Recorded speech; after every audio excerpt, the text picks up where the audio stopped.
Depuis New York, le Burkina Faso rend hommage au président des îles Maldives, président sortant de la 76e Assemblée générale des Nations unies.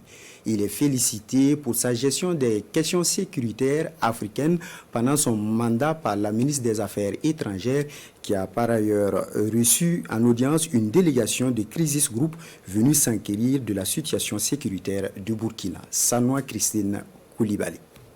Plus qu'un geste diplomatique, cette poignée de main pose les jalons d'une coopération bilatérale entre les îles Maldives et le Burkina Faso.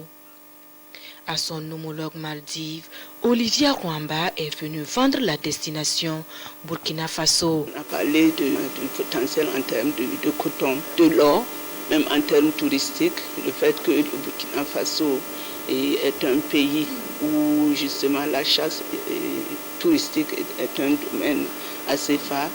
Et quand même, ils disent qu'ils peuvent aussi acquérir une expérience en la matière. On a évoqué aussi la question du CIAO, parce que le Burkina Faso aussi fait bien et dans le domaine de l'art et de la culture. Les 1200 îlots qui constituent les Maldives peuvent également apporter au Burkina Faso dans les secteurs de l'énergie, des ressources halieutiques et du tourisme.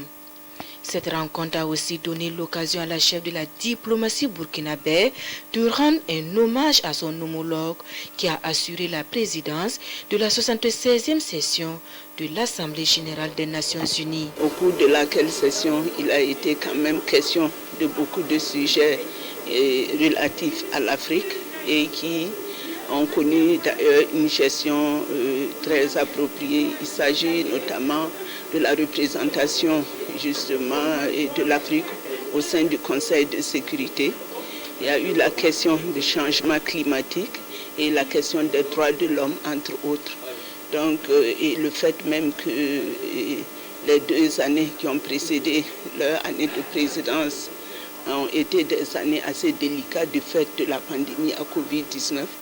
Une présidence aux multiples défis conduite avec tact qui vaut aujourd'hui à l'archipel les félicitations du Burkina Faso par la voix de son ministre des Affaires étrangères. Olivia Rwamba, qui a reçu une délégation de International Crisis Group qui suit de près la situation de crise sécuritaire dans la sous-région ouest-africaine. Vous n'ignorez pas qu'avec le Mali, le Burkina et le Niger, la zone des 3 frontières, et qui constitue justement un enjeu majeur pour ces 3 pays, et des actions conjointes sont menées à ce niveau en vue justement de sécuriser chacun des pays. Et au-delà, elle a aussi fait l'annonce qu'elle souhaiterait entreprendre une visite au Burkina Faso. Une visite qui conduira l'ONG sur le terrain dans le cadre de sa mission première, celle de prévenir et d'aider à résoudre les conflits grâce justement à un travail de recherche sur le terrain, des analyses et des recommandations.